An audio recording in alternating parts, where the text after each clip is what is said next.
Good week, good evening, and welcome to this week's meeting of the Norton Board of Selectmen. Today is Thursday, February 7th, 2019. Let the record show that all members are present, along with Town Manager Michael Units. Pledge of allegiance, please.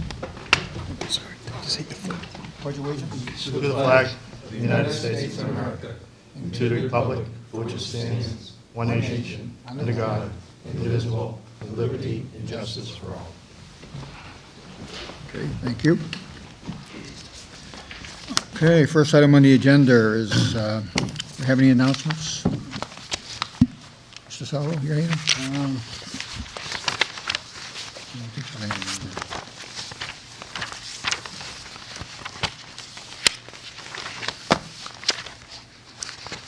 I do not, Mr. Chairman. Okay. Mr. Bramwell?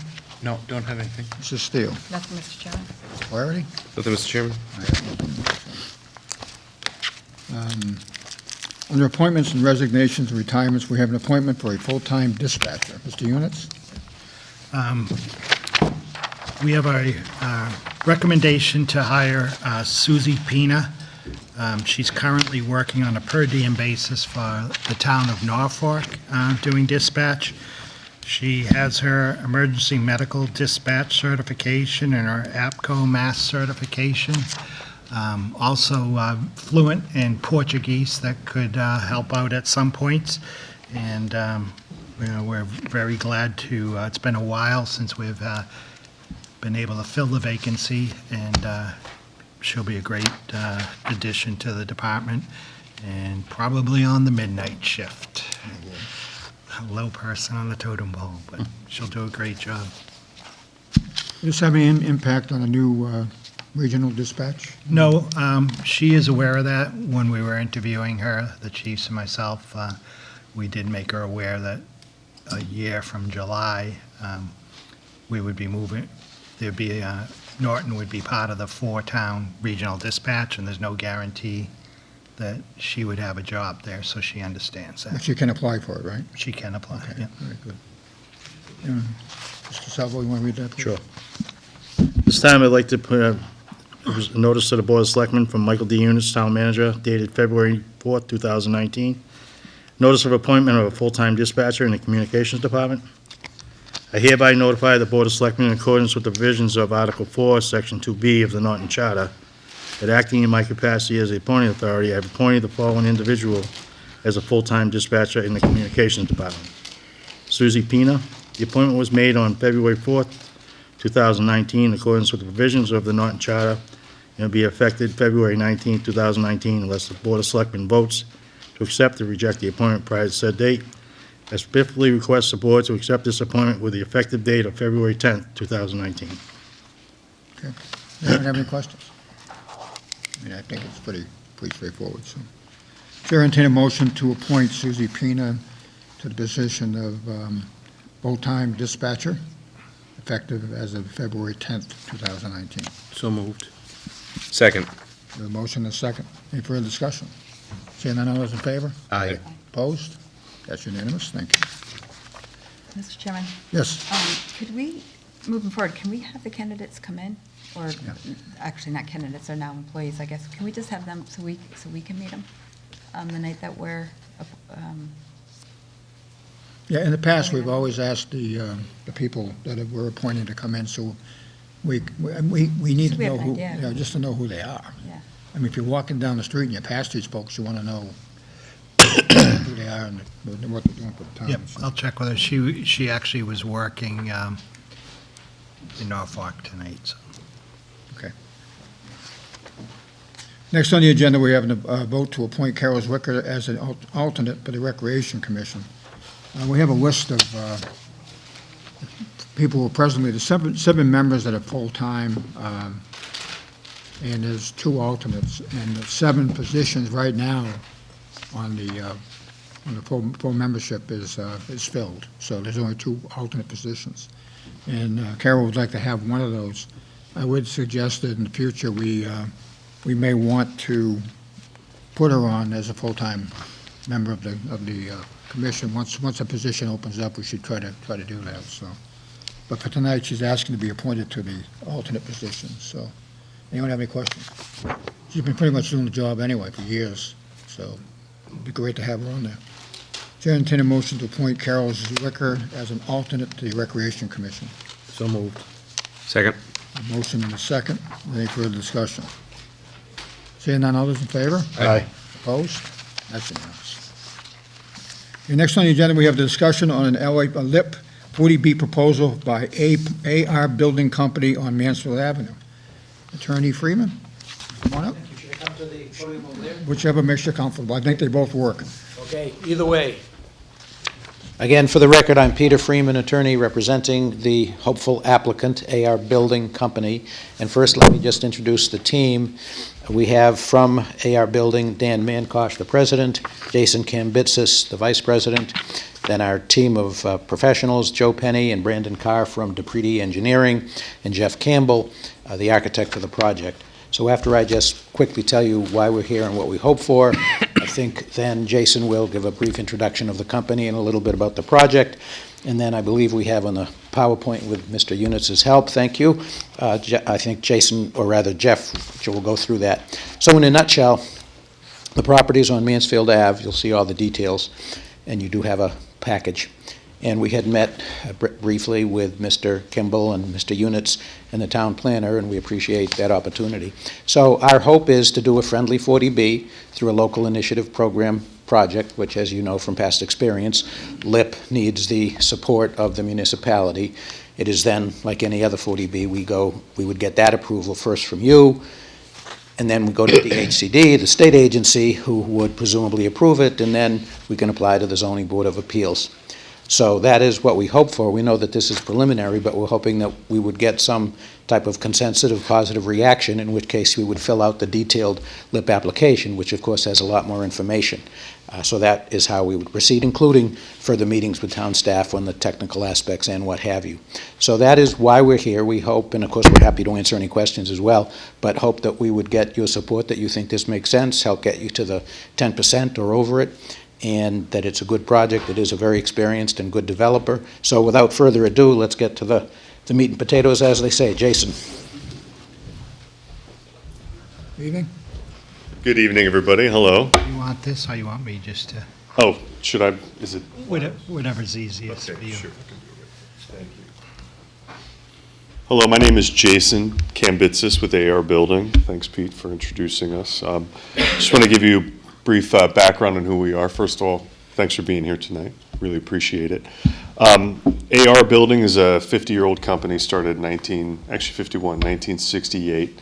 We're a multifamily builder, developer, owner, so we build, buy, and manage all of our own stuff. We currently have over 9,000 units in 10 states. We're a vertically integrated company. We're owned by one guy, no partners or investors, so the difference between us and other companies that come along is we don't have to go out and find other people to work with us. We come, we make a decision to work on this project, a small group of us, and then we go forward with it, and hopefully tonight we can get some sort of direction. You like what we're talking about, and we can move forward there. This just kind of gives you a little example of the product that we build. Normally we build 4-story luxury apartment communities, usually fully market rate communities. On the left here is Chatham Commons. It's a property located in Cranberry Township, north of Pittsburgh. On the right is Highland Hills Apartments. It's a development in Cumberland, Rhode Island. It's in the corporate park where CVS is headquartered. And then the bottom right shows, just an example of the interior shots looking out of the buildings, kind of what the insides of the buildings look like. To give you an understanding of what we've been doing, over the last 5 years, we came into New England starting to do new projects. We started with Highland Hills in Cumberland, Rhode Island. As you can see on the map there, 198 units. That'll be completed in the next 4 months. We have another one that we just started construction on called Dowling Village in North Smithfield, Rhode Island. It's 88 units, 4-story, one big building. Reynolds Farm in North Kingstown, Rhode Island, 225 units. We have our Northeast Construction Office in Westerly, Rhode Island. We have Pleasant Valley, 147 units in Groton, Connecticut. And we have 2 projects, actually another one that we just bought property in New London, Connecticut. The one's 60 Mansfield Road, it's 104 units. Another one's called Parcel J. 98 units in downtown New London. We're building another 88 units there. And then, of course, one that we're working on right now, Kettle Point in East Providence, Rhode Island. So we're busy. We're doing a lot of projects up here. The people building it are our guys.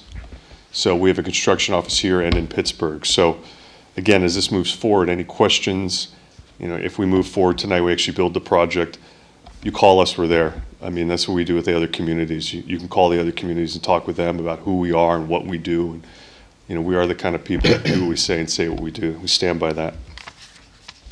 Give you another understanding of just some of these projects. On the left there is in Reynolds Farm. Again, it's typical kind of the quality of construction we do. We do a lot of brick. Since we own these buildings for portfolio, sold maybe 200 units over the 50 years of the company. So we keep them as legacy projects. So we maintain them ourselves, we keep them ourselves, and we want to make sure that in the next 50 years, they're going to stay in great condition. So we build them to the highest quality we can. Again, Reynolds Farm on the left, and examples of the other ones, Parcel J on the right, Kettle Point beneath that, and the interior of 60 Mansfield Road in New London, Connecticut. I'm going to turn it over to Jeff Campbell, our architect, and kind of give you an understanding of the location of the site and what we're proposing to do here. So thank you. Thank you. Campbell? Thank you. As Jason mentioned, my name is Jeff Campbell. I'm an architect. I've been working with AR Building for 15 years now. Our firm's been with them for a little over 20 years. We do all the new construction that you've seen within the architects for. As Jason mentioned, the AR Building does own, construct, and it develops, owns, and constructs everything they do. And as an architect, that's really been an enjoyable part of what we do, is because they are really interested in making sure they have quality materials, that these are things that they're really invested in. And from a development standpoint, they're getting great feedback constantly. So they're always making sure that they're adjusting the building.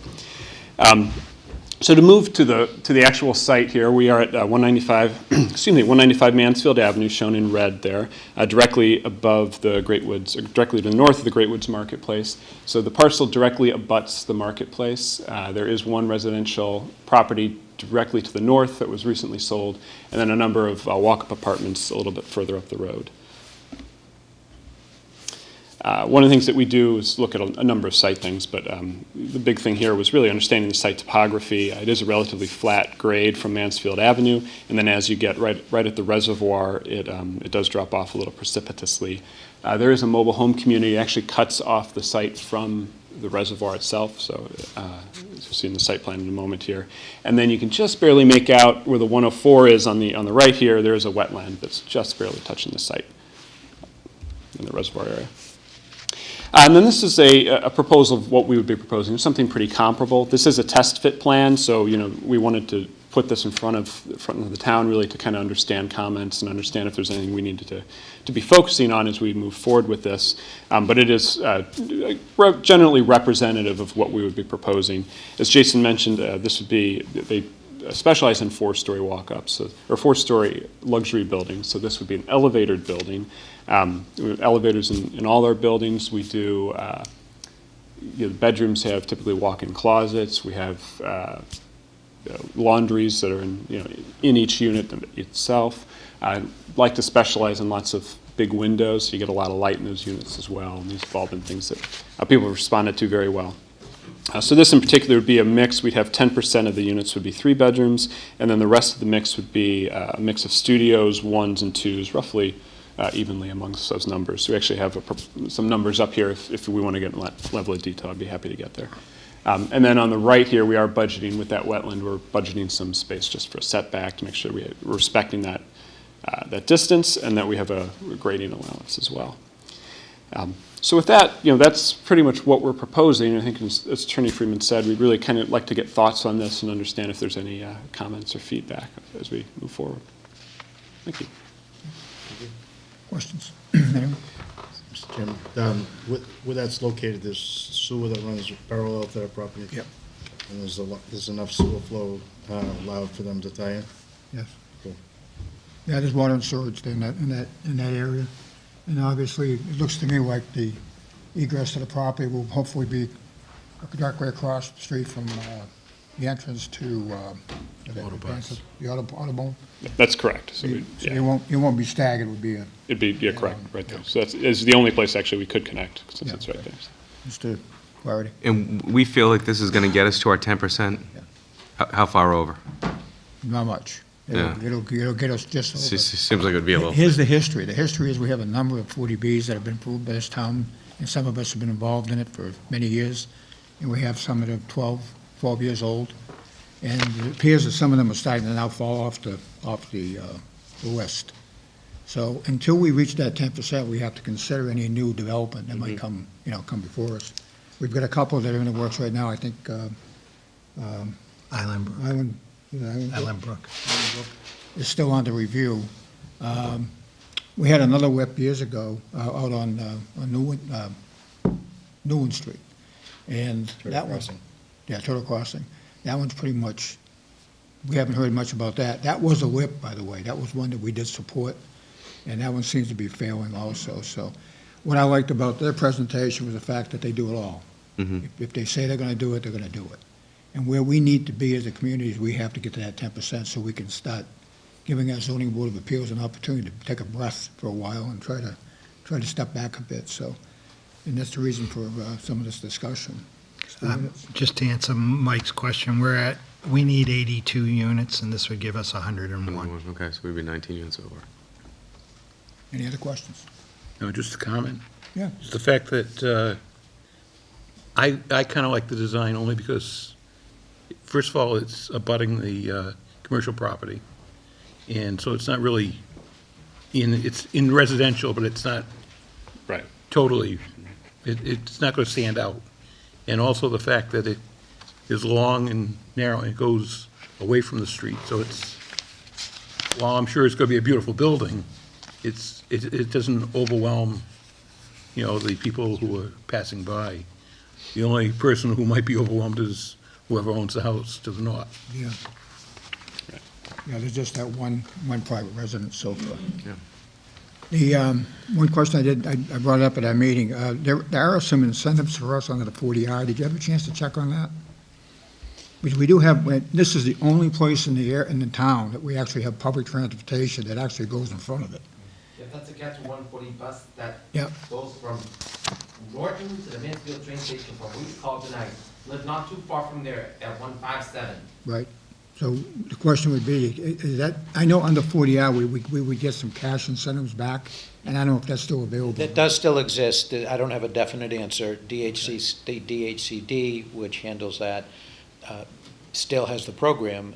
The way it works, of course, is first there has to be a town meeting vote to change the zoning to allow the project. It has to be, as of right, the only review would be, the building permit, obviously, can be site plan review, but it cannot be a special permit or anything like that. So, albeit it's definitely a good thing for the town because they don't guarantee it. That's why it's a fuzzy answer. Okay. It exists, but whether they'll have the money allocated depending on the particular budget time, et cetera. But yes, if it goes through with the approval of DHCD, there can be some real money for the town. From our viewpoint, just being, very above board, as I think we said at the meeting, they really want to get going very quickly, and it's problematic as to how long both the process with DHCD is longer, and then you still have to go to town meeting. Okay. So, But when we do develop this, maybe we could have some kind of a turnoff for a bus stop. I'm not sure how you can design it, but in a way where if the bus has to stop or people that live there, maybe we could have it off the road a tad, just so they can get the connection there. Yeah, I think one of the things, we'll really look at the entry. I think, to your point, there is only a small frontage here, and we do want to make sure the building looks as nice as possible. And so I think we'll focus a lot of energy on that entry design in general and how that entry comes in, and certainly try to be as sensitive to that as we can. Yes, Mike? So, based on what we have in front of us here, so, this is a 4-story building? That's correct. Okay. So we've got 2 3-bedroom units on either end of the building, which would bring us to a total of 8 as opposed to the 10. So, we are narrow on the, so I just want to make sure all the Right, so numbers- in the counts in the lower left, we have what the actual limits would be. And we've actually, I think if you have an earlier plan, we've actually looked at it and been tweaking it a little bit. So Okay. we decided to move that common area to the front. one of the things we will do is, as we go up in the building, we'll integrate 3-bedroom units that are above other units. So it's not like everything will stack. Gotcha, okay, perfect, thank you. And Attorney Freeman, I believe we're required to have so many three-bedroom units. Yes, basically, it is an interagency policy in Massachusetts initiated by DHCD in 2014 that does call for 10% for sure of the affordable units, and pretty much they encourage, unless they give some waiver, they encourage that the market units also have 10% three bedrooms. If there's absolutely no market for it, and the town believes that, and the developer, thinks that's, theoretically, you can ask DHCD for a waiver, but I think maybe in many, many projects, I've seen it happen once. Okay. Another positive on this is, under the new guidelines of 40B, every one of these units do count toward affordable housing. If they were putting in houses, just 25% of those would count, but in this particular case, they all count, which is helpful for us to get there. Just a question, where it's a fourth story, is there any plans, I know it's not in these plans, for elevators, or is it strictly It's stairs? an Absolutely, elevator yeah. building, yeah. Okay. It would They absolutely. mentioned it have elevators in it. Yeah, no, I didn't see it. Yeah. I see the stairs, but I don't see any elevators. Yeah, we would definitely. Mr. Steele? Mr. Chairman, this is kind of a busy area at certain times of day on that 140. Is there any consideration given to the increase in traffic due to the 88? 110. 101. 110 new units? Yeah, I think that obviously the ZBA would have to do a traffic study, to do that, and check that out. It's beyond the dangerous curve to a certain extent. It's beyond McDonald's, so it's not where that massive curve in front of the Roach Brothers is where most of our problems occur. But that would be part of the process. They'd have to go through Yeah, a we go through traffic study. Well, we're definitely going to do a full traffic study. Perfect. I would just add to that, we find a lot of the time when we do these traffic studies that, you could say, well, it's 101 units, right? We find that we have no impact. And the reason that is people live differently now than they did before. And people don't leave at the same time and come home at the same time. And the traffic reports always kind of back that up in the sense that, you have 101 units, but they're just going at different times. People working from home, people are retired, or whatever it is. So it's just a little different than it's not like dropping 101 houses. I mean, it's a little different. But, regardless, we do the traffic study. It would be required anyway. Yes, Peter? Yes, plus in addition to the traffic that goes in and out of the Roach Brothers Plaza, you have traffic that goes on the concert every summer, plus the golf traffic that occurs on Labor Day, and beginning in 2020 with the Northern Trust Championship Golf Tournament at TPC in Boston and Norton. So it can be a busy, busy area on 148, and I live there, not too far from there. Yeah, I think we had this conversation that there are times of the year where traffic will be backed up on certain times, and it will have an impact on people getting in and out of there. There's no question about it. Any other question? I'd like to suggest a sidewalk. Do you want to come on up, please? Come on up. You'll have to come up, please, to the mic and identify yourself, please. I won't put you on the spot, but To this. that's fine, yeah. You don't have to, you can just stand there. Ellen McGrath, on Mansfield Ave, and I just recommend a sidewalk on that side. I really think it's necessary. Yeah, it's something that actually we're working with the state right now. We're trying to get sidewalks in that area anyway, but we're in dire need of putting sidewalks of some sort in that area, and I don't think there's anything there right now. Yeah, is just there? checking to see if. Does it connect? Is there one? There's nothing there, but even if at least a sidewalk from your for our people to development go to from here the plaza. Yeah. Yeah, having the sidewalk in front of McDonald's to your property would be an advantage, because obviously people will be using the market in that area, so it would make sense to have For their safety. some of that. Eventually, under new guidelines in Massachusetts, if they put in sidewalks and we do any widening, we have to do sidewalks on both sides of the street anyway. So whatever you do will just help us in the future. Okay. Make it better for us. Anyone else have any concerns? No. What's the board's pleasure? Anyone have any concerns? Make a motion to support them to move forward with the project. do that. For consideration on the whip. on the OIP. Yeah, correct. Yeah, Just consider it, yeah, I'll second that. yeah. A motion and a second. You gentlemen have anything else? Nope, We're that's good. We fine. appreciate it. Any further discussion? Seeing none, all those in favor? Aye. All right, Opposed, it's unanimous. Okay. Great. Well, Thank you all we'll- very, We're very hearing back much. from you. Thanks. Start on the paperwork and work with your other departments. Thank you very much, appreciate it. thank you. Good luck. And Jason, I found out that your site, that you are based in Pittsburgh, Yeah. right? Steelers. Oh, no. I vote for reconsideration. Thanks, everybody. Have a great night. Okay, next we have a discussion on forming committee for the Community Preservation Act and the pros and cons of the Community Preservation Act. Mr. Yunus? Just at your previous meeting, you were having a little discussion about the Community Preservation Act, and, it's probably a good idea to start now, possibly if it's a recommendation to come back not this town meeting, but next year's town meeting, because it would take some time to have discussion and input, and try and seek residents that would want to be on a committee to look at that. Yeah, we've had some discussion about this in the past. This has gone to town meeting before, and the rules and have changed over the years. It's not the same program that it was, 10, 15 years ago. So I think it's worth exploring. I'm not sure if it's right for the town. There's 175 communities now in the Commonwealth that have it, or have joined the program.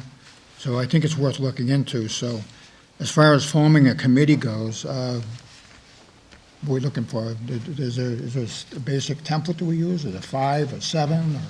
I would say you'd probably try and get 7, so you have a good cross-section of people. Yeah, the more we can get, the better. We want different people's, first of all, geographically in the town, and different backgrounds and knowledge. So I'd shoot for 7, 9 would be great, but let's not get greedy. Yeah, and you know what, if we get 9, we can move it to 9. right? Exactly. I mean, that's just part of the process, so. Anyone have any questions on this? Suggestion? 7 seems lofty to me with the number of vacancies that we have. Should we start with 5 to make sure that they can get a quorum? And then if we have 7, then great. Come back and increase it. Yeah, We can always increase it, we can do that at any time, we don't have to have permission to do that, so. We can't get a quorum at our IDC meeting. Right. Right now with 5. Yeah, I think if we start with 5, we have some information we can pass out to them. Yeah. To get them started, but I think overall, it's something we should be exploring again. agreed. An I just, opportunity, what it does, it gives us funds in a trust that we're able to, through a committee, able to use to buy property for preservation. It gives us money to improve some of our facilities we presently have, like sports facilities and that type of stuff. There's a lot of good reasons to look into it, and I think it's probably something we should do. So what we'll do is we'll form a committee of 5 to start with, and if we get a good turnout, then we'll go for more, if that's the case. I'll entertain a motion to to create form a committee of the Community Preservation Act, and to, well, that's basically it. They can report back to us in a year or so. Give them some time to do it. so moved. Second. Motion and second. Any further discussion? Seeing none, all those in favor? Aye. Aye. All right, It's unanimous. Next on the agenda, we have discussion of town meeting warrant articles. Mr. Yunus? You should have a list Somewhere. of the articles. You don't. Oh, I got it. Go ahead. So obviously, a lot of the articles that we have here are just standard articles that we have every year. The Chapter 90 transportation article, retirement, and a lot of these could be placeholders. Retirement expense. The next one would be a new article. This would be to appropriate money for the demolition and removal of the Campbell House and the barn. Then there's two articles here, 5 and 6. This is just in case, the building committee's going to come to you February 21st. So I'm not sure where they are in the process and what they're going to recommend when they come here on the 21st. So one of these articles would be to have town meeting approve funds for the design, engineering, and construction of a senior center and town hall. And if they're not ready to move forward with that, the next article would just be to set aside funds for our engineers to continue with our environmental work that we're doing on the property on Elm Street. Article 7, 8, 9, 10, 11 are just the standard articles. 12 is a standard article where we put aside $25,000 a year for our tree removal services. 13 is the standard renewal of the revolving funds. The next article, 14, East Main Street Water Main Improvement. That is an article from the Water and Sewer Department. As part of this Route 123 project, the contractor is going to connect the homes along the way to the existing new water main that's in the street that no one has been connected to, and that is at the expense of the Water and Sewer Department. So they're working on developing a number for that. The West Main Street sewer project, this is also a placeholder because they're in discussion with the state right now. They were looking to put the sewer line on one side of the street, and right now the state is insisting that it go down the middle of the road. So this is something they have to work out with the state, and if it does go down the middle of the road, then they're going to be required to pave curb to curb. So it would add to the cost of the project. So that's still ongoing. 16 is introduced by the planning department, looking to have the town do a master plan. We haven't had our master plan updated since the 80s, and that will be talked about later. 17 is to adopt the state stretch energy code, and the building inspector will come to your meeting on February 21st to talk to you about what the stretch code is and what it means. It's really just making buildings that are constructed in Norton have to meet an energy code that is stricter than the current energy code. Is that the last step we have to take to become a green community also? Yes. That's part of it? Yes. We're almost there. We need one more step, and this will be the, where we'll be designated as a green community. Again, that opens up funds for other programs. 18 and 19 are both from the planning department, and what this is just to update some of their rules and regulations that right now change definitions and some other regulations that aren't in sync with state laws right now. And example would be when it comes to religious institutions and education institutions, I know are two things that they're not in sync with state law, so they just will be coming forward with something on that. Article 20 is from the planning board, and this came up during the process of the Blue Star development, where they have in their rules and regulations that the roadways going into and driveways going into the industrial parks would have to be 50 feet wide, and they have no ability to waive that. Like here off of Leonard Street, they're coming off a 40-foot wide street. Why would you need to have 50-foot wide driveways if you have vehicle traffic on a 40-foot street right out front? So they're looking to allow the planning board to be able, through the site plan process, to grant waivers in certain instances. Right now they can't, so Blue Star is scheduled to be before the Zoning Board of Appeals on that. The next Article 21 is what was talked about at your previous meeting. This would just be the article to amend the zoning bylaws to allow digital electronic signboards in the industrial area along 495. And then the others are just typical placeholders, any bylaw amendments, any OPEB funding or stabilization fund.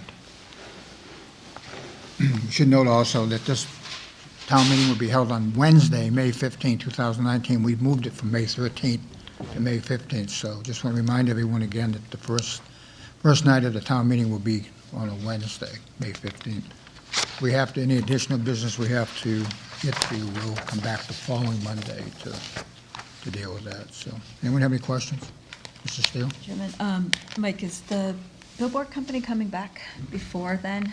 to- We could have them back, I sure. feel like they should. I don't know if they were really well prepared for the Yeah. town meeting last time they came, so if we're gonna go. to- Probably when you're going to be ready to talk about it at one of Yeah. your meetings, we'll have them come back again. Yeah, that would be a good idea. And Yeah, and there's some certain information that we requested when they did come When in. they came last time, Yeah, yeah. we need to get answers for too. Yeah.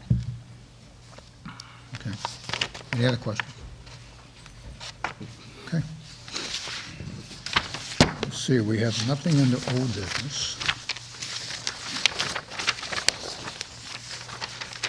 Actually, okay. Under town manager's report, Mr. Yunus? Before I give my report, I just want to report to the committee that earlier this week, I received a call from a resident that there were signs on the town common in the Pine Street Common.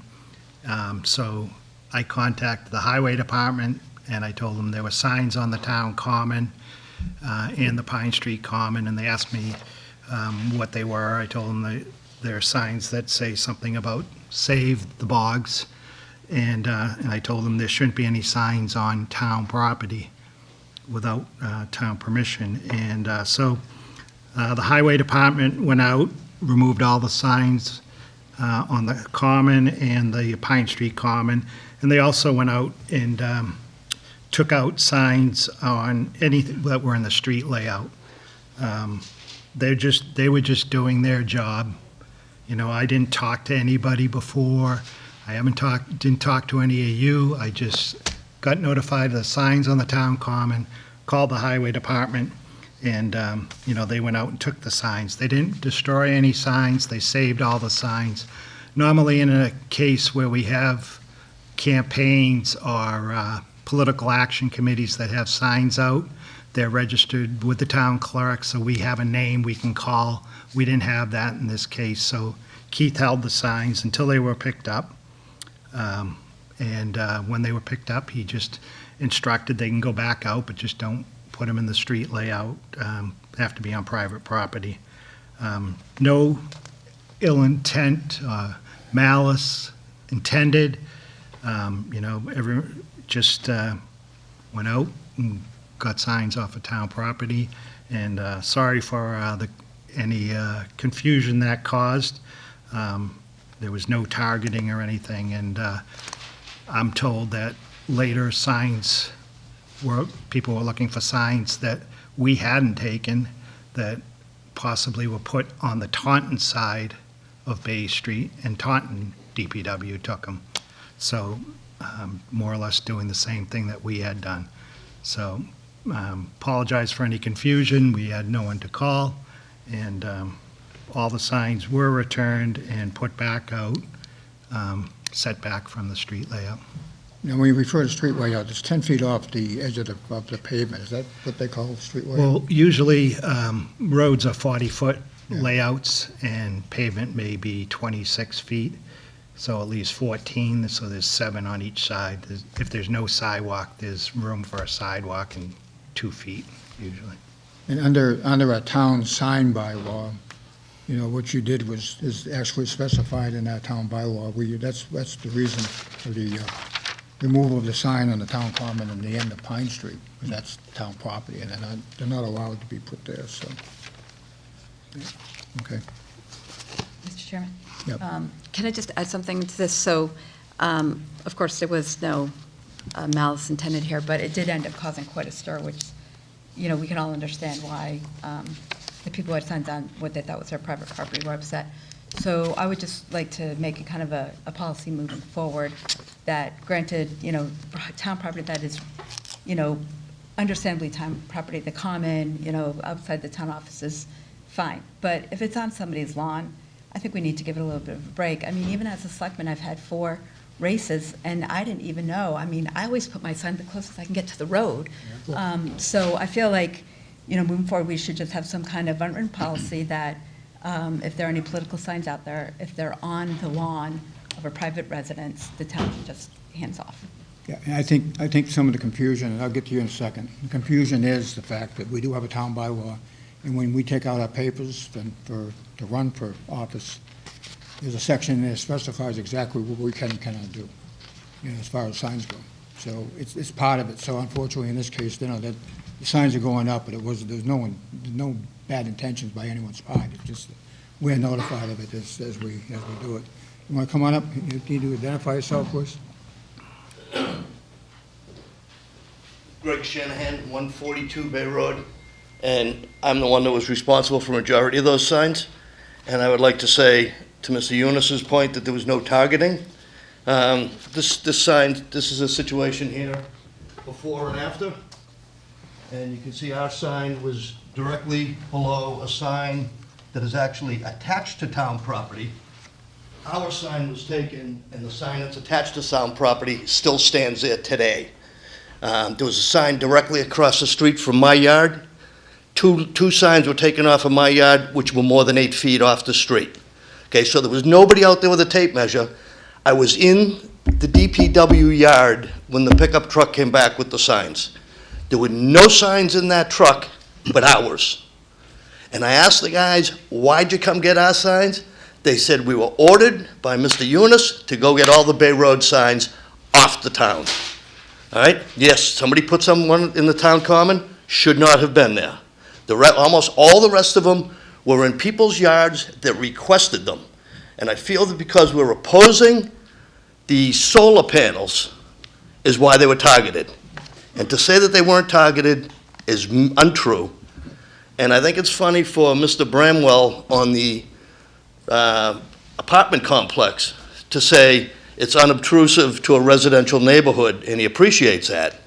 Yet we're going to install an industrial-looking solar farm with 24,000 solar panels on a scenic road, historic road, in a residential neighborhood. We'll take care of the signs, the other signs. Well, I don't care to hurt the other people. We have to, we're obligated by our bylaw. That sign's been there for 3 years. Doesn't matter. We're obligated by our bylaw. I understand Nothing that. can be within that reach, so. But that's not my intent. Well, the intent, not ours either.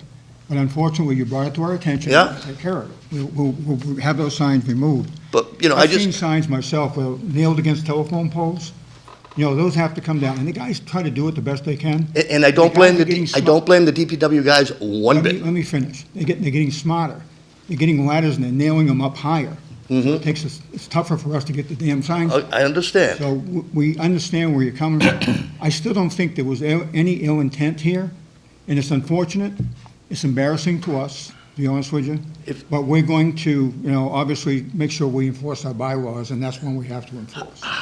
And you know what? I've run from office many times, and I can't tell you how many times I put it within that 10-foot without even knowing it. I just did it, you know, and I did lose a few signs way back, you know. In all respect, how can you say that there was no intent? I'm not going to get into an argument over. Oh, I'm not, I just want you to hear me. I listened to you. Wait a minute, we've apologized, and there was something happened that we had no control over. We've taken care of the problem. You've got your signs back. It's a bad situation. We understand that. And we're probably just as embarrassed about it as anyone else. But we're not going to have a long debate about this. We understand something happened. We tried to fix it the best of our ability. We can't take it back, which we could. We can't take it back. And that's the best we can offer. Thank you. Point. Thank you. In the future, I'll make sure I'm 10 feet off the side of the road when I put up a sign.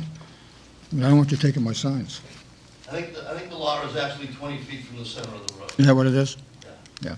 I think our bylaw, though, is more specific, and I don't know. I haven't read it recently, but either way, we'll make sure we behave ourselves. Tell us a bit about, a couple of things happened here in town this week, too. By the way, we do have to make sure that we comply with that bylaw, and all these other signs that are out there need to come down. Yeah, this week, the police department was busy, and the fire department. And yesterday, I want to thank everyone that was involved in an incident where it started with the dispatchers early on. I was listening to the radio, and they notified the police that the state police were chasing a vehicle on 495 North, just in case they got off the highway. And you could hear the cruisers head out right away to go to the areas near the off-ramps. And as you know, the vehicle ended up tipping over.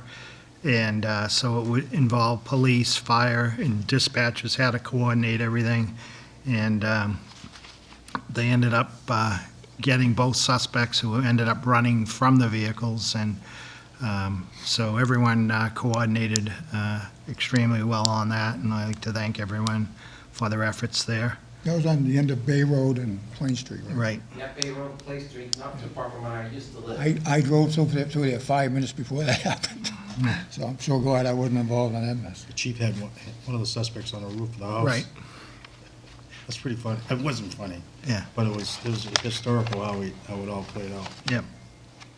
And then today, unfortunate incident, as you probably saw, there had been some arson fires at Wheaton College recently, and coordination with our police, the fire department, state police, and the state fire marshal's office, they were able to arrest a suspect for all the 6 fires that were set in that one dorm. So want to thank them for all the work they did in those efforts. I think people do some things sometimes, they don't realize how dangerous it can be for others. It's just scary stuff. And just want to show you that RAVE is active. So for people in town, especially if you have a cell phone, if you have a hardline phone, your phone number is already in the system, but that'll only get you emergency alerts. So with the RAVE system, we can send out other alerts that people might be interested in that are not necessarily emergencies. So even if you have a landline, you can still go in here, click on the bar that is on the town website, go in here to alerts, and you can go in and register, and you can let them know what alerts you want to get. If you want to get alerts from the Board of Health, just emergency alerts, that's fine. But you can also let them know how you want the alerts, whether you want it over your landline, or if you also want to get emails, text messages on your cell phone, or call on your cell phone, you can enter that in too. So hopefully people in town will take advantage of that. And it's very important for people that have just cell phones and no landline to realize that they do have to register, because cell phones are not automatically inputted, just landline. So anyone that has a cell phone, they have to register. That's on the town website. That's on the town website. And are those just Verizon? No, So the Cox or the, Comcast thank you. and Verizon numbers Okay. were entered in. Now, where was it on the town website? Right there where you see in the red, Norton Alerts Okay. notification system. Okay. People can go on there and sign up. So just punch in Town of Norton, and that screen should come up. Yep. Okay. Just some other updates. As you know, the short-term rental legislation did pass in the State House this year. So that's for Airbnbs or short-term rentals. And we actually have to do nothing as far as this. I asked town council about it. It's just like the motel tax. If you already have the hotel motel tax, when these people register, it'll automatically, the money will be collected by the state and come to us. So we don't have to approve any bylaw or any change.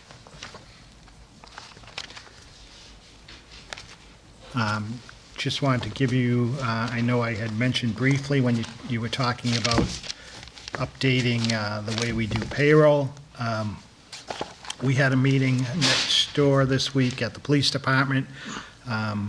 Our payroll system is Harper's, and the police department is the first department that we've been going to the online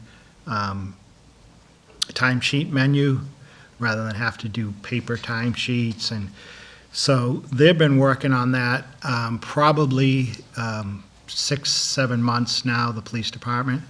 And next Tuesday is the first test of taking that and then sending it to payroll in a dummy payroll to see how everything works and any kinks that have to be ironed out. And then we'll be looking at using that for all town departments.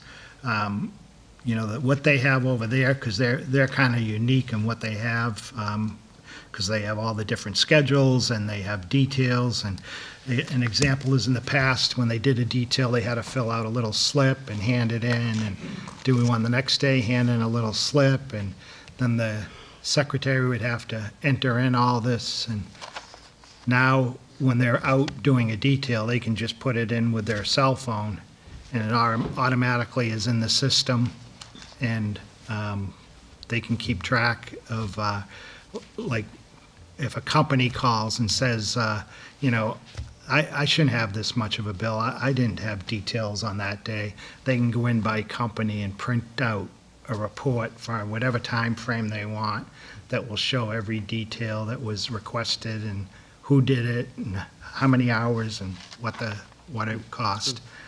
And then the employees can also check on what they have used for sick time, what they've used for vacation, so they'll know that. And especially with the police, where they don't work regular schedules like everybody else, if your timesheet has to be in on Monday and you worked Saturday and you forgot to put in your timesheet, and you would have had to come in on Monday with your timesheet, but now you can just do it remotely and get it in. You don't have to come in. And so The whole idea behind it is to come up on an electronic process that makes sense instead of us doing pen and paper. I don't want to question whether Harper can do it or not, but I wonder if we're shortchanging ourselves by not looking at other companies out there that offer the same service. Because schools may be different than town hall, may be different than fire department and police department. I mean, we've got to find someone that can do it all. I'm sure Harper's can do it, but there are some other reputable companies out there. I just don't know if we should just take the first one and say, let's go with it, because there may be companies out there that offer more services for the same price, and I just don't know if that's the right way to do it. That's my opinion, but, you know, I know we're using them already, but I just don't know if it's a perfect fit for everybody. And I just would encourage you to consider getting a couple of other companies in here just to make a presentation to find out what they offer before you go ahead and decide on one, see what everybody else is offering. Yes. Mike, were you working with Dr. Baeta on this? Were you guys going to get together? And yeah, we talked with Harper's about that to see what they're doing, so okay. we're going to coordinate with them. We're just trying to iron out any kinks in the system first. But we can all agree that we're going to have one. We don't want to have schools Right, have that's one what I was payroll getting at, yeah. service and town have another and police have another. It's got to be one company we're going to be dealing with. And I actually agree with what you said. I don't think it's such a bad idea to take a look at another company, because what do we have to lose? You know, we might as well do our due diligence before we make a decision. Yeah, I mean, there's some different, I've used probably 2 or 3 different ones myself in the past. I'm not saying any better than the other. You know, I didn't get that much into detail, but the one thing that I do appreciate through this whole exercise is the fact that we now have documentation, we have electronic documentation that we can keep track of everything, what's going on, and what we owe people, and what they have at vacation time, and sick time, and personal time, and what they've accrued, and, you know, the laws have changed. In Massachusetts now, on sick time, you accrue so much time per. Hours or days of work. Yeah, exactly. And these systems that are designed to fix that, they'll add to it as they go. You know, and I think it takes a lot of the pain out of having to keep track of all this stuff, you know? But I would encourage you to take a look at, first of all, you need to get school and everybody together, and then just kind of take a look at maybe another program to see what's out there, just to see, as a comparison, if they're offering you everything you need. And I just don't know I don't know anything about them, so I don't know if they offer it or not. Just to give you an update, I know we had some brief discussion about it before. The difference between whether we have a pilot or taxation on a solar facility. So right now, one of the Hill Street sites did not agree to a pilot, so they're being taxed at $45,000 a year. The problem with taxation is they pay it, but they're going to appeal to the appellate tax board, and that's the benefit of having the pilot in place. And because they've been going the appellate tax board, and the appellate tax board has been saying that they believe that they should not be taxed. So we receive property taxes where there's a solar facility, plus we receive, if we have a pilot, the pilot payments, and if there isn't, like this one on Hill Street, they're taxed. But because of what's happening at the appellate tax board, there's been legislation filed, and this bill would clarify and limit the property tax exemption for solar and other renewable energy property to small renewable energy systems that generate not more than 125% of the energy needs of a residential property. So if you have solar on your house, on which it is located. So if you have solar on your house, then you're not going to pay taxes on the solar panels. But for larger systems, they'd be subject to taxation unless they have a pilot agreement in place. So hopefully, I talked to Steve Howard, and he said he would sign on to this legislation, so we'll have to keep following it and see how it progresses. Hopefully it does pass. So the tax is based on land value and on personal property, on the equipment itself? Yes. And that's what we did on Hill Street. On that Hill Street one, they're paying their tax on the property, and then they're paying $45,567 a year on the equipment. And what did they say on that? Why are they appealing it? Because in the past, the state has said that solar facilities are exempt from taxation. And the argument here is, well, we tax National Grid equipment, we tax Verizon equipment, we tax T-Mobile equipment, we tax Comcast equipment, so these facilities should also be taxed. Well, at our last meeting, we talked about policy, a Board of Selectmen policy, that any new commercial solar facilities to come into Norton have to come before us first. Because I'll give you an example exactly why I brought it up 2 weeks ago, and I didn't know this at the time. On Plain Street, next to the LG Nurse, there's a new proposal by a developer to put in a rather large solar facility there also. And we're not aware of it. So we can't talk about pilots, and we can't talk to them about the fact that, based on our current rules and regulations, if you build a facility in a town like that, you have to pay land taxes and you have to pay personal property taxes. And I just think by them circumventing us and making us aware so we can make others aware of what's going on, it just puts us between a rock and a hard spot. So my suggestion would be, I'm not saying we we don't have the right to demand a pilot agreement, payment in lieu of taxes. We don't have the right to do that, but we do have the right to have them come before us and explain to us what their intentions are, so that we're clear, so if somebody comes up and asks us about it, we can talk about it too. And, going right to the planning board, and by right, they have the right to do it, and they can put it in, but what impact does it have on everything else that goes along with it? So it would be nice to know up front what's happening. I know in my very brief conversation with the planner yesterday, they're going to move a couple of the power plants themselves to an area where it won't have an impact on the neighbors. I don't know if they're going to do that or not, because I'm the only one that's seen it. No one else has seen it. So they're coming in 2 weeks before the planning board. Well, I had suggested to the town manager a couple of weeks ago that we need to have a policy where, as any new applications, this policy goes to the planning board, the ZBA, and the building commissioner, requesting that any new solar activity that's happening in town should be brought before the Board of Selectmen before they have any further discussion. So we have an idea of what they're trying to do. Hill Street, we didn't even know it was going up. I mean, Hill Street went up, and we weren't even aware it was there until I got a call from a guy saying, what the hell are they doing across the street from my house? And I started checking into it and found out they were actually putting in a solar facility there. So we got to get some kind of control. I'm not saying we have much control over it, but we need to get some kind of control over it. So I would like the town manager again to adopt, or we should just basically, the policies is strictly, if anyone comes before the town agencies, plannings, ZBA, or building commissioner, that they need to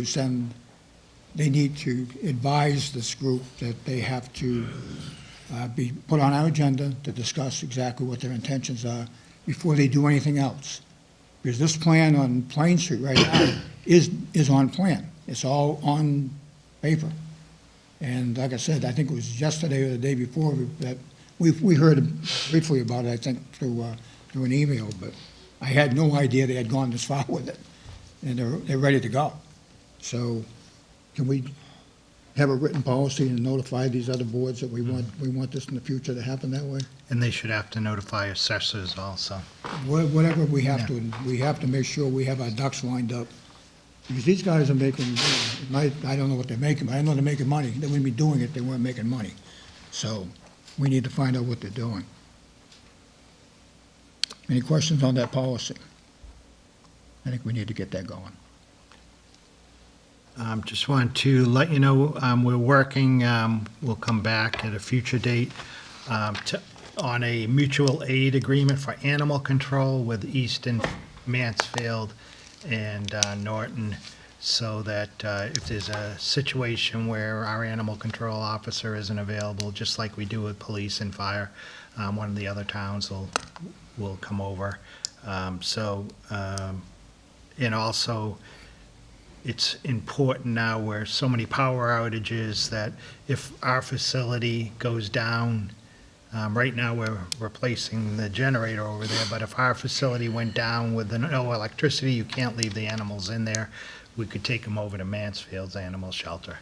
So I'd like to thank Brian Plant, who's been working with me on it, and we'll bring something back when it's we have something better in writing. With all of our mutual agreements we're working on, with all of our, like the communication, trying to do a the tri-town sewer program we have, why would we not look into a regional dog kennel? Why would we not do that? We probably have one of the newest around. Right. We're farming everything that everybody else. We're getting all the storage in Norton, but that's all we're getting. But the point of the matter is that if we have a facility that can handle it, why would we not try to come up with a regional plan to save some money? Well, this is one way. I mean, Yep. this is the first step. But come up with one building that we can all use. It just seems like it would be cost-effective for us to look into it. And maybe another town has something better than we do. I don't know. Okay, what else you got? Just to let you know, Keith and I were on a conference call with the engineers that are working on the streetlight conversion. They've done a great job, and they've plotted on the GIS system all the streetlights in town, and just trying to iron out now. There's a few that they don't know that they're on private property, like apartment complexes, things like that. So we're looking at their plan to let them know which ones are private, and then there's some that they're not sure where they fit in. So we're looking at that right now with them, and they've done a great job in developing the inventory. What's the estimated cost savings for that once we get it going? I don't have it with me. I have to get Quite a it. bit. Yeah. Quite a bit of money. Okay, what else? Just to remind everyone, April 6th is the townwide cleanup day, so I've alerted the superintendent of schools in case there's any students that need community hours. We hope to have a flyer soon that we can get out there and get on cable and the town website and get to the schools. So like to thank Cassie from Wheaton College, who's been working with us. She's does a great job, and they're very helpful. And once again, we'll have the day start over there, and they'll have some coffee and pastries or whatever for people before they head out. So I'd like to thank them for that. Just one last thing on the EPA cleanup, the Elm Street property. They're going to be removing the Porter Dam that's out there soon and buttoning up the area until the spring. And in the spring, they'll finish the 50-foot wide section that's left for additional bank. And then they haven't taken the stack down because the government shutdown slowed things down. So hopefully the government stays open now, and they get the funds to take that stack down. You mentioned online permitting. Did you mention it? What's that? The online permitting? Oh, I'm sorry, yeah. Online permitting started Tuesday, so now people can file for their building permits right online, and we're able to access them. And people can access, if they go onto the system, they can access and look at, put in a street and see what permits have been issued for that street, and you'll be able to answer a lot of questions that people may have, like some guys start building 2 houses down from me, what's he building? They can just go online now, find that. And it works good here with all the departments are made aware immediately when a permit's filed with the building department. And so right away, the treasurer can check and make sure whoever it is up to date on their taxes. I noticed on the very first day I went in and there was a permit with a red dot on it, and so I checked the message, and the treasurer had put a hold on it because there were taxes owed. So it'll be good for assessors, the tax collector, and then all the different boards they have to sign off.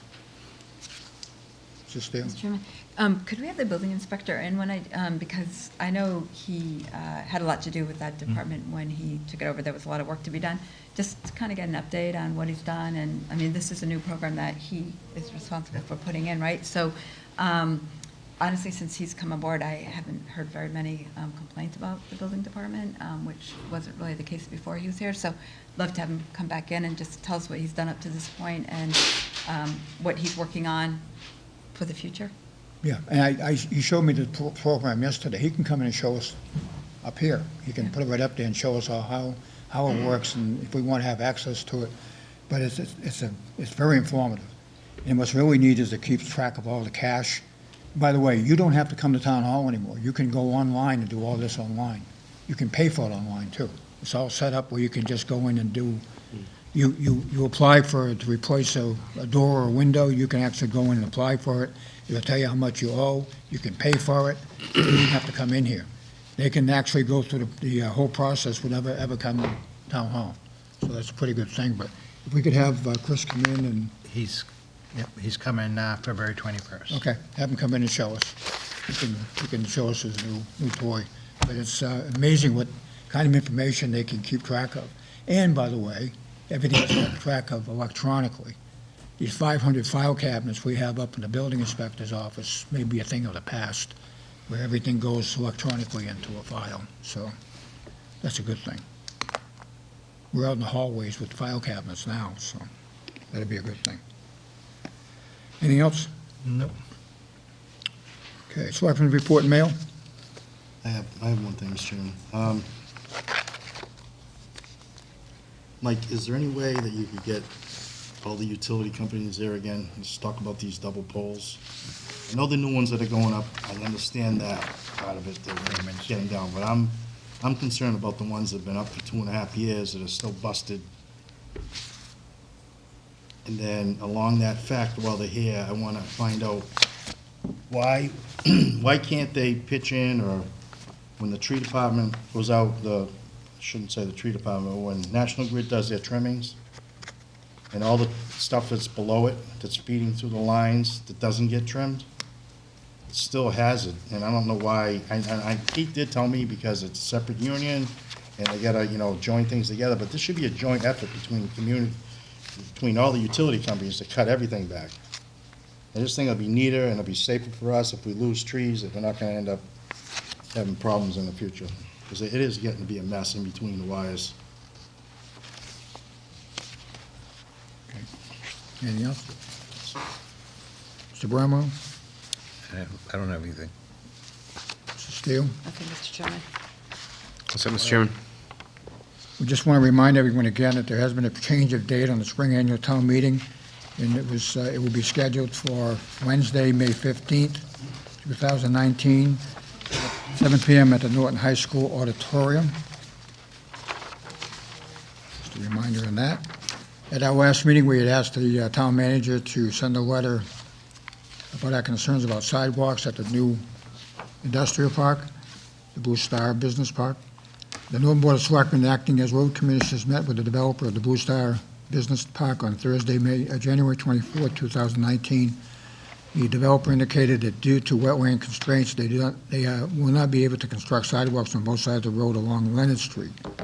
The board has requested that public safety be considered above all else. They would like the Conservation Commission to make whatever accommodations are necessary to assure that sidewalks are constructed along Leonard Street for the entire length of the project. So that went off, and thanks, Mr. Yunus, for getting that out there. Anything else on the Selectmen's report?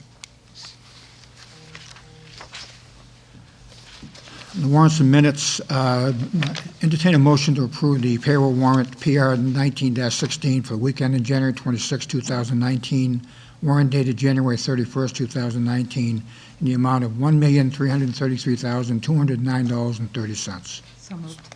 Second. A motion and a second. Further discussion? Seeing none, all those in favor? Aye. Opposed? That's unanimous. We have entertained a motion to approve warrant AP 19-31 dated January 31st, 2019, in the amount of $1,204,510.40. Moved. Second. Is that a motion? Yeah, Yeah. kind of. That was a motion. Okay. Motion and a second. Any further discussion? Seeing none, all those in favor? Aye. Opposed? That's unanimous. Chair entertain a motion to approve invoice warrant AP 19-32 dated February 7, 2019, in the amount of $496,805.26. So moved. Just want to see if Second. Moved, second. I'm good with that, too. Any further discussion? All those in favor? Aye. Aye. Opposed? That's unanimous. Next meeting's agenda is February 21st. You have, you already said, indicated you have one person coming in. Building inspector will be in to Building talk inspector. about the stretch code and the online permitting. Anything else? Oh, it's too early to get him in about double poles, but we can I'll wait till whatever, March. start Yeah, talking. We gotta get them together, so whenever they can, it's just. Anyone has anything else they'd like to add to the agenda, just let Mr. Yunus know. We have no exec session tonight? Anything else come before the board? Want to come on up? If it's, I'll warn you, if it's not on the agenda, I can't talk about it, but come on up. I didn't know if it was citizen input. Yeah, and I'll let you know if you can talk about it or not. If not, we'll put you on the next agenda. My name's Chuck Gallagher. I'd just like to speak to these folks about the Bay Road project. We'll have to put you on the next agenda. Well, actually, we had discussion about it, so go ahead. I thought it was like. We're beyond that, but go ahead. I'm not used to this town's Yeah, I- process, so I apologize. I'm not much of a speaker, but I live at 201 Bay Road. I lived there for almost 4 years, and I saved up a long time to buy that house, my wife and I. And I grew up in Easton next door, so I'm familiar with the area. I know a few town employees. And as you know, a lot of us are pretty upset about this project that you have going on Bay Road.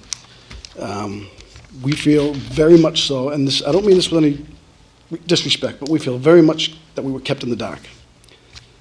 This project, if I'm not mistaken, was in the works for close to a year, and not one person out of 161 houses was ever told about it, or asked to get involved, or come in and give us your opinion. Nothing, period. We found out because the planning board mandatorily by law had to send us the certified letters. Otherwise, we never would have known, because unlike 1920, 30, and 40, people don't socialize around libraries like they used to. They don't socialize around town halls like they used to. So the word doesn't get to us. I work 60 hours a week. I have 2 kids. Most of us that are in that area, most of us all in general, work a lot. So we never got the word of this project that was taking place. So I have a few questions that some of us are asking.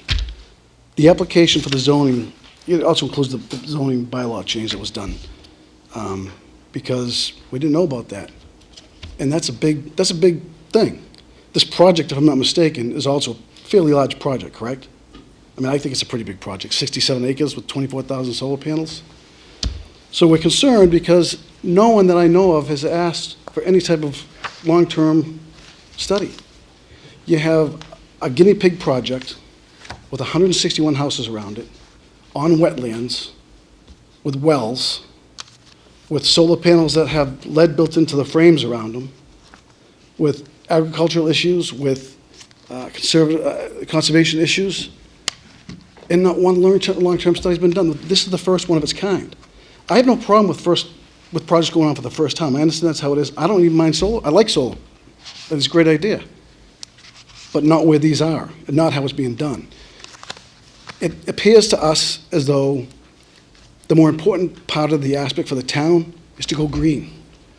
Well, for us, we don't want, as I've said in other meetings, we don't want another Woburn. We don't want to find out 10 years from now that the lead from the frames sunk into the soil and into our wells somehow. And we don't want to find out that our kids have leukemia or cancer like Woburn. It's very unnerving that this was pushed so quickly, and I realize they did by the letter of the law and they did that, but I think that the board has an obligation stronger than that to us, for our safety, for our kids' safety, and you didn't do that. And now that we feel as though this is being shoved down our throat. And you do understand we're not required to do so. That's what I just said. We did what we were required. I understood you went by the letter of the law, but, Wait a minute, let me finish. Okay. Town manager, the town, we submitted an article. Town meeting approved it, not us. Town meeting approved it. And it was pretty much unanimous. I know that the abutters were there and they had some concerns about it. yep, But we're here today talking about this, not because of what we did here in town. We're here talking about it because our legislators decided to work with the cranberry growers and come up with a plan where their businesses are going pretty much south, because, wait a minute, let me finish. And they are trying to create another way to create some income. If you'd asked me 5 years ago that they'd be putting anything on a cranberry bog, I would have laughed at you. You know, that possibility never occurred to me personally. But I want to stress the fact that we have done everything legally, and we've done everything as upfront as we possibly can. You know, the legal notification, in my opinion, probably should have gone out much sooner than it did, but it didn't. But by law, that's all they're required to do. I appreciate that. But again, that's where I think that you were obligated to go a step further. This is going to cost us, our real estate is going to, equivalently going to go down $8.5 million. That's conservatively. We've had people come in and give values, have the houses assessed before and after cranberry Have that in bogs. writing? Sure, we got a few. I'd One of the neighbors had one done in their house. Yeah, I'd like to- They said they're gonna lose $100,000 on the house. Now, I cut that in half by 160 neighbors, and it came out to $8.5 million. Well, when you're saying 160 neighbors, we were required to notify 160 neighbors, but the impact of this project is not in 160 neighbors. It's not the impact, it's on the people within the area of Bay Road, Bailey Lane, that area, even the people in the eastern. And I think the new subdivision further down on the left, they've got to be impacted by it too. So those are that's the crust of the impact. Okay. Your environmental concerns, I believe are being addressed by the planning board. If not, you guys need to continue We're to trying, yes. push it, and make sure we have all our ducks lined up for that stuff. But, overall, it's, like I was just talking about, we've got one going at the top of my hill from where I live. We have a solar farm going in. We never would have known about it if I hadn't stumbled over the plans upstairs. And I know how we feel, right? Yeah, and I get I mean, it. really. And I'm involved. I mean, I'm here, and I get it. Well, can I make a point on something you just said a minute ago about the cranberry? When you had said that the cranberry bogs aren't doing very well, if I'm not mistaken, these cranberry bogs are organic, and they are doing well. The other cranberry bogs may not be. Also, on top of that, this process of solar panels going on top of bogs and other stuff, that was intended for the farmers that are struggling, right? My understanding is that the gentleman that owns these bogs wasn't struggling because he went to organic and the troubles aren't there like the other ones are having. On top of that, he's selling it to them. So it's not even for the best interest of the farmer. The people that are buying them are selling them so they can have the solar panels. My understanding, and I haven't been to these meetings, but my understanding is that they're going to be farming that out to someone else to control it. Correct, Some of them don't but still, do it's it. the intent of the law that was put forward, to do this for farmers, for struggling It was, farmers. yeah. It's great it's for the mom and dad that have, get up 5 in the morning every day and struggle on their farm. Not for a solar company that wants to come in and buy them out and have their solar going. And that's the one point. On the organic application, and I'm asking because for years, we were fighting with Makepeace, I think it was back in those days. The chemicals? The chemicals they were using on those bogs were flowing down the river, going into Winnicott. And the reason why we had such an infestation of weeds was because of all the chemicals being used on the cranberry bogs. And if you tell me it's organic, I'm hopeful that some of that Has weaned off. has weeded Oh, I off. agree. And I I'm think hoping organic's they're not great. using the chemicals they used to use, because those were rather invasive further down we were having to deal with. Did the town have to approve that process, or the state approves it and they just get away with I don't it? know who approved it, but it was done. Because I would think the chemicals could be pretty dangerous as well. Yeah, no, that was a big issue for a number of years. I think, again, and again, I'm not very good at talking publicly, but Well, you're doing well. we're very involved in this, and we're not going away. Sure. And we're against it the way it's been brought forward to us. We've caught this company with, well, a lot of what they say is, well, we don't know, or we believe, or we think. Yeah. And they've had, some of the paperwork they brought, some of the plans they brought in are outdated. They have outdated maps that don't have houses on it that are there. They didn't have property that was sold a year ago, sectioned off right. I just don't think that this company is I haven't got a whole lot of confidence. And plus, their past practice is they've been denied by several other communities, if I'm not mistaken. I know they were definitely denied in Dartmouth. And again, I work 60 hours a week. I don't get to go and do as much research as I'd like to. But so the big things are, the way this was brought forward to us, we're extremely upset about. We have very little confidence in the town right now in the way this was brought forward to us. Because a good neighbor, and I've been in a community for decades now, a good neighbor says, hey, we're building a supermarket over here. Let's talk to the neighbors, let them know about it, make sure that we're friendly with them if there's any concerns. And you work as a team when something like that's going through. Granted, we don't have control over everything. That was never done. These people said at the meeting the other night, the planning board, that they talked to neighbors. Everybody at that planning board stood up and said, they never talked to us. So that's questionable. He spoke to maybe the Polilios that own the sand and gravel there, but he didn't go door to door talking to people. So he misled people there as well. There's been a lot of that going on throughout this whole process. And again, the other part of it, and the strongest for myself, I don't like the way solar panels look, but I understand people have the right to do what they want on their property, and I respect that. But there's been no long-term studies to protect us, and you're supposed to be protecting us. $200,000 a year, is it really worth jeopardizing the livelihood of children that live 100 feet away from where these solar panels are gonna be. So we really feel as though our interest was not represented through this process and still isn't. Well, you're working with the process now is in the planning board, with the I planning. understand that, And but you they're, folks, they're elected officials. Yep. And they have the right to demand any kind of background information that you guys bring up. If there's certain conditions that you're worried about as far as contamination and all that, you have the right to demand that, and you should. we have been asking for long, but And have them do that type of research to make sure there's not a problem. the problem is, short-term, for every short-term study that they've shown, we've found one that contradicts it. And so this is a company, they're obviously trying to make money, that's great, we should all be able to do that, but they're doing it themselves. A third party should be involved. It shouldn't be the people that are out there trying to make money, giving you their studies, giving you their findings, because it's not neutral. It should be a third party outside, at their expense, not yours or ours, because they're the ones trying to make millions. Well, we do that. Okay, again, I'm talking about this particular project. And we're doing, we can do that, and they can do that. They can do a peer assessment, and they can hire an engineering firm, right? They have. They have an engineering firm to give them the information that could contradict what the developer's doing. And once we hire that engineer, they don't work, they pay them. The developer pays them, but they work for us, and they tell us what their concerns are. And if they've already done, if they're in that process, that's a good thing, because sometimes they come back with information that we're not aware of. The other guy, like you say, is telling them. You know, so we have a checks and balance type of thing that does work out well.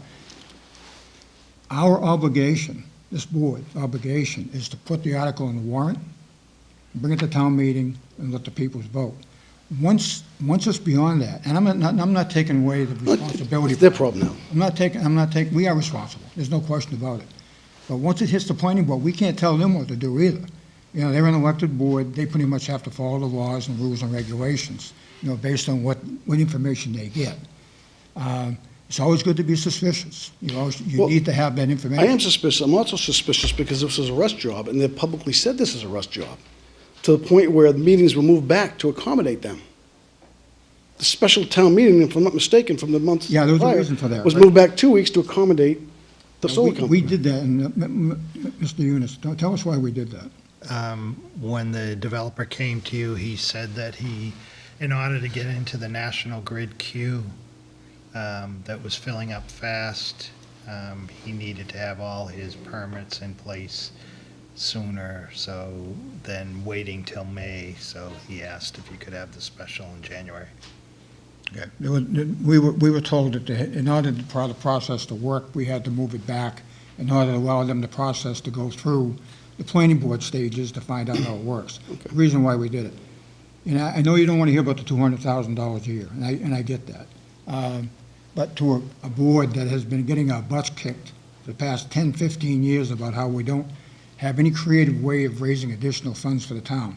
And it's unfortunate, it has to be sometimes on other people's backs. I get that. You know, if that would be in my backyard, I'm sure I'd be standing there next year. And there's no question about it. But what's happening on Plain Street is probably a good example of why we have to be proactive. Because now we've got another solar development coming to town that could, in fact, build on a piece of land that is forested. It's totally forested. They're going to cut all the trees down next to a piece of property we own that's a school that already has wetland problems to begin with. They have by right, they can come in, they can do that. They can cut down all the trees. They can do whatever they want to do. All we can charge them for is the land value, the taxes on the land value. We can't get a pilot out of them because they're not required by law to do so. And then they can come back and challenge us once they build it and say, well, we don't want to pay for the infrastructure we put on top of it. That's why we have to do certain things a certain way. And I'm not making excuses, but I understand the need for money, trust me. I'm very upset about even the one on Plain Street and how that's being developed. And Hill Street's a whole different story. You know, that one was up and we didn't even know what was going on with that one. I understand and I respect the 200,000 because I'm a taxpayer. My taxes have gone up 17% since I moved here. Yeah. So they've gone up 17%, and now with these bogs coming in, the value of my house is going to be going down. So I'm screwed. I mean, so, but anyhow, and I lost my train of thought because you went on. I'm sorry about that. It's just long-term studies. Why can't we demand they do a long-term study? If it takes them a few years longer, I'm sorry. They originally wanted these panels to be 50 feet from your property line. That could be 100 feet from a kid's bedroom. With some of these houses, some of these newer houses that were put up recently, it's ridiculous. I don't think the long-term study is too much to ask for, because we have a number of solar farms around that have been around a while. But they'd have to be specific to what we're going to be dealing with here. They'd have to It be, doesn't matter, contamination, no matter what kind of land you're using, whether it be a cranberry bog or an old sand pit or on top of our landfill that we have here in Norton, we put it on the landfill years ago. You know, that information should be available, that if there's any contamination in the ground, we should be able to find that out. And there's got to be some kind of studies. This is not new technology. I'm sure they're updating it as they do it, but it's not new technology. Be curious to find out if there were any long-range or long-term problems. You think we would have heard about them by now. And they've been out there for years. possibly, but they haven't had 24,000 panels with lead in them. Well, the other panels have to have lead in them. These can't be. No, I'm sorry, not the panels, the base that they're built into is the Either way, Chinese ones. there's got to be others that have used that technology. I agree. And again, I would stress to you that you need to let the planning board know that they need to find out get that information, that they can get it. So, I mean, I'll probably be back with more questions as I gather my Okay. thoughts in the next few days. But we really want to let you know that we're really, really, really upset know with the that. process. We know that. And, We started on, you took just the so you time. know, we started on November 15th. Public discussion about this project was started here on November 15th.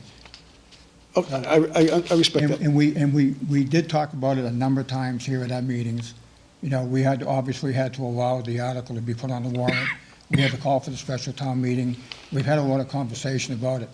In today's world, like you say, you're working 60 hours a week.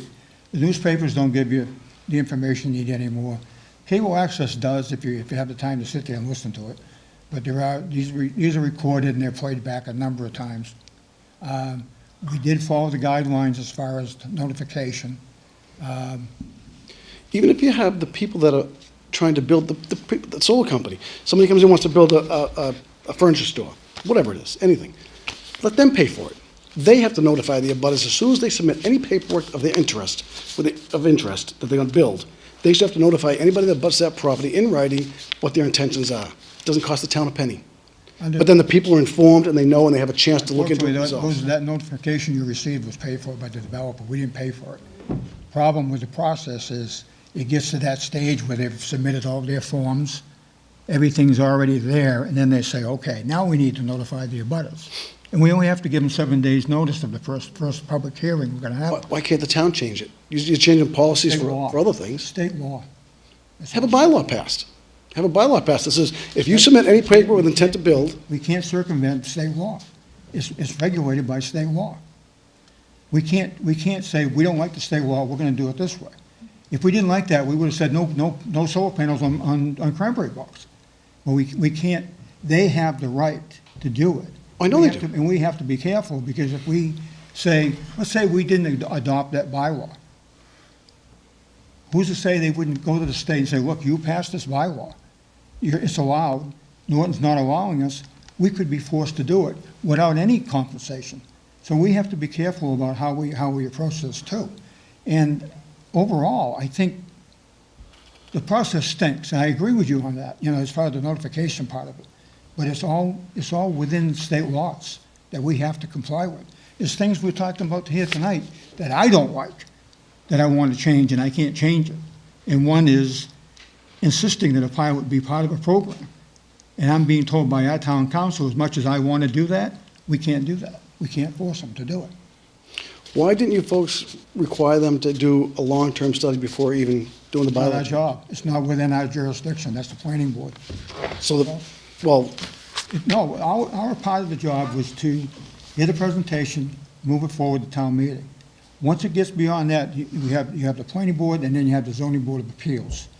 You have a couple other different processes you can go through. The peer review is going to be very important. You want to make sure you ask a lot of questions that we can get that kind of information back on the peer review side of it. So some of your concerns may be addressed that way. But it's, I get it. And it's unfortunate that we don't have have to do that. If for any other reason, in my opinion, it's only strictly my opinion, it's not the opinion of this board, if I were putting up that development, I would have knocked on every single door of every house I could see, and I would have had a conversation. And I'm not sure if we were told that or not, I don't remember, to be honest with you, but that would be at least the one courteous thing to do.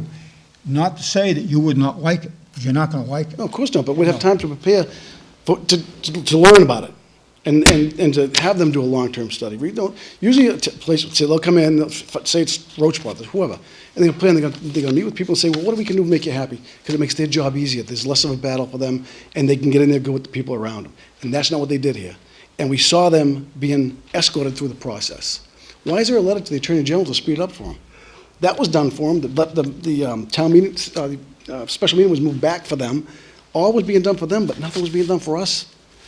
And our houses are gonna be losing, I think it was 10% value at least. And again, I haven't seen any documentation to prove We'll get that for you. And you could But probably. it should have been common knowledge. If you were buying a house and you looked out the back window and you saw cranberry bog, you said, oh, it's beautiful. But if you walk into a backyard, you look at a house you want, thinking about buying, and you see nothing but 24,000 solar panels, you're gonna turn around and get the heck out of that house. Anybody with half a brain would. I built my own house, and I built it next to Wheaton College, and I perfectly knew what was gonna happen over there because it's a college. They were there before me. I have a facility right in my backyard. There's a playing field. I have one of their new playing fields in my backyard. I had no say in it. Nothing I could say or do by law that I could have said or done. They've been a good neighbor, and they try to keep the buffer up the best they can, but I hear it. It's out there. Sometimes I see the lights. It's just the way it is. We're controlled by laws, and as much as we think we like to do certain things sometimes, we're not allowed to do it. That's what I'm trying to stress to you. Okay. And your only opportunity at this point is to continue working with the planning board. We're going to. Yeah, do that, and continue to ask your questions.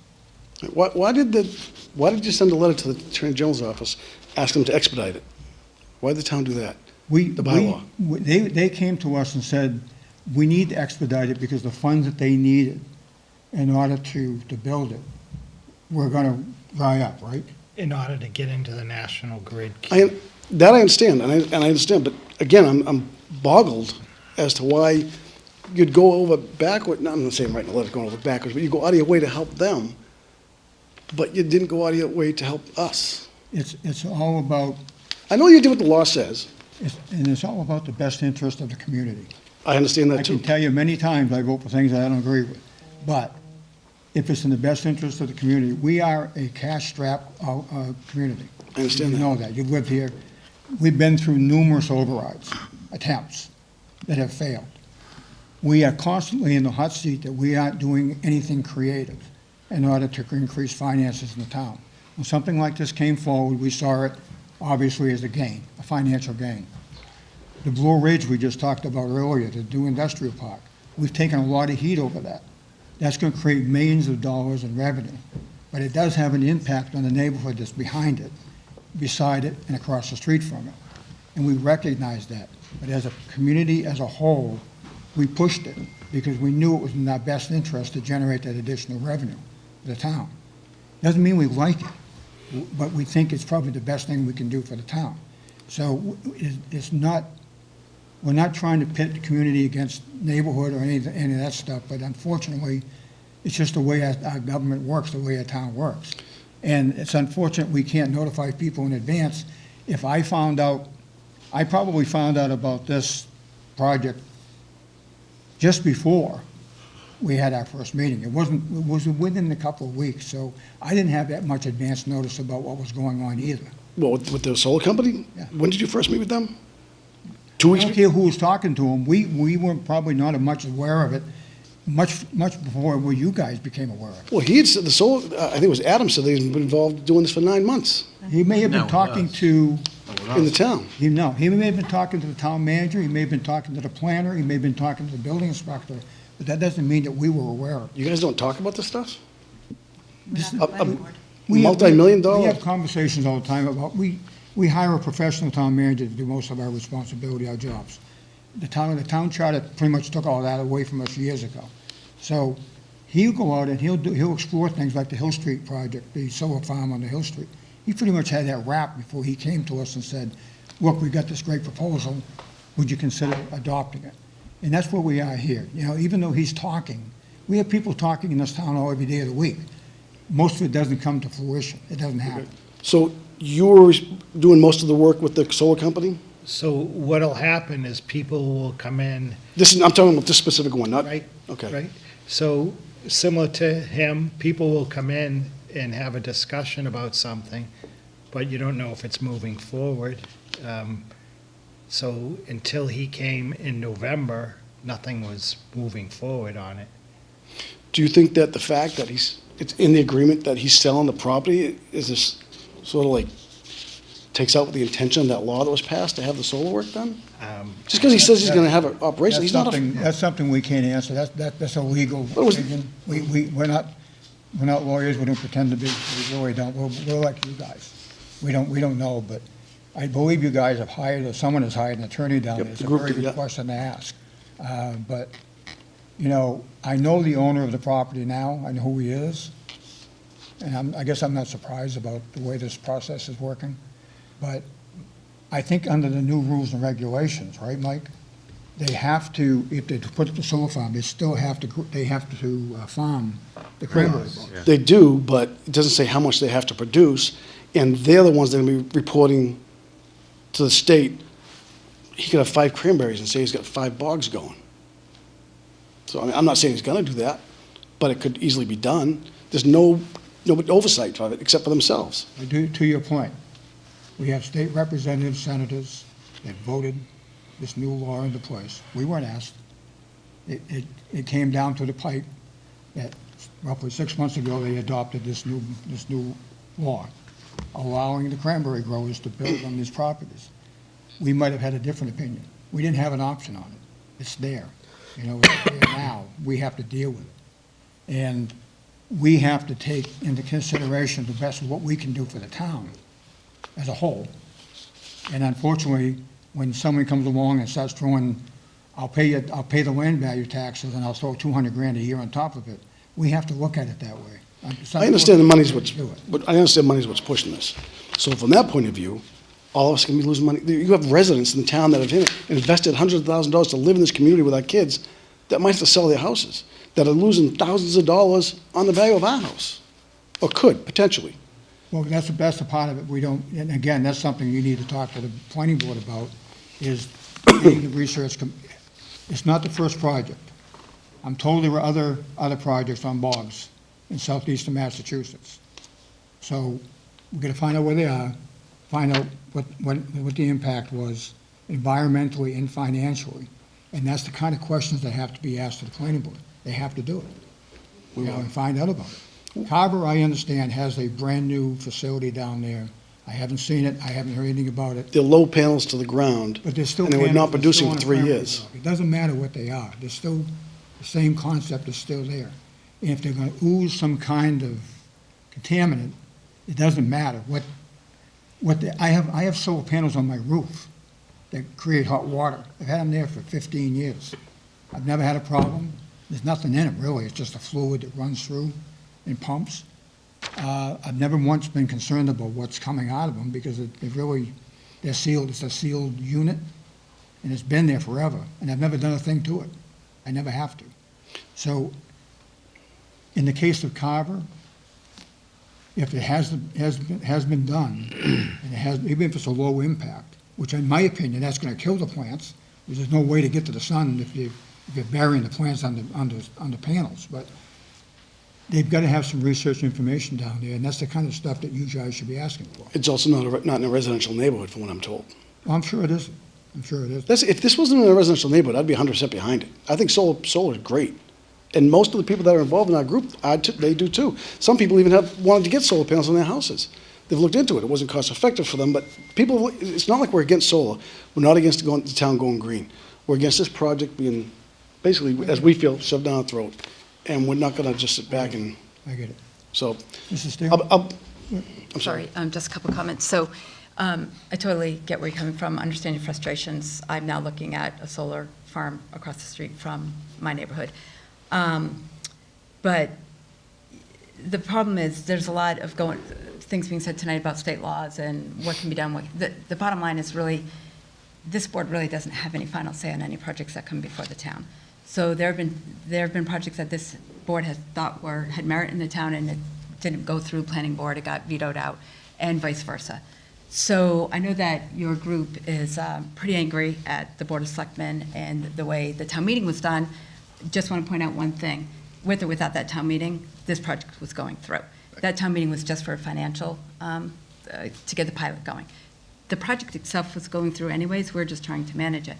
So I guess my message to you guys would be tonight, stop the energy being mad at us. We are here to help you. We can weigh in on things. But what you really need to do is focus on this project and how you can manage it for the proper outcome by working with the planning board. Because we really don't have any say in the outcome of this project or any other project. We can just weigh in on our opinion. When we weigh in on our opinion, we're not really educated as the planning board is on this stuff. We're looking as a town as a whole, we can get more money into it. The planning board is the one that's gonna, or the ZBA, they're the ones that are gonna get into the nitpicky, is this good for the neighbors? Have the studies been done? Have the traffic studies been done? I asked a question earlier, I don't know what a traffic study is, but I know it has to be done. The planning board will follow up with that 40B development. So I guess my message to you guys tonight is, you're fighting for something that you believe in, that you should believe in. I understand your frustrations. You stay informed, to keep the planning board on their toes. If we can help, if there's something going on, definitely come back to us. We're not against giving our opinion on things. So that's one point. And the other point I want to say is, you do make a very good point about this project, and there have been other projects that come into residential neighborhoods that either the residents or this board kind of found out at the last minute, because the planning board is an elected board. There's no obligation. There's not a lot of interaction between our boards unless we're working together on something. So, I know it's a state law that there's a time frame where the butters have to be notified. I don't know why we couldn't ask the planning board that when there are projects coming into a neighborhood that's going to affect residents, why couldn't we just have a courtesy of letting those residents know? We could just ask the companies, this is a big project, we have residents, let them know that this is coming in. I certainly would have liked to know about the project at the top of my street. These guys would have liked to know 9 months ago when the planning board heard. I know it's not a state law, but, you are right. This is a big project in your neighborhood. Leonard Street was a big project down there. Hill Street was a big... Which they did, by the way, they did go out and talk to them. Did they go early? Yeah, so, it depends on the company that you're dealing with. But we can't guarantee it, but I don't know why we couldn't just ask the planning board if they could make that a policy like we asked tonight, that any solar farms come before our board. That's not a rule, that's not a law, that's nothing we can impose. We're asking for that courtesy. I think we could probably ask the same courtesy of the planning board. But as a policy of this board, if they come to us first, what's the first thing we're gonna say? You need to go out and talk to the neighbors. Right? No, yeah, We're but gonna- I'm saying the planning board hears about these projects before Before we we do. do. This is beyond, I'm talking about the solar, but beyond that, you're right. I mean, the planning board should probably, Yeah, one of the first questions should be, are you notifying, have you had any conversation with the abutters?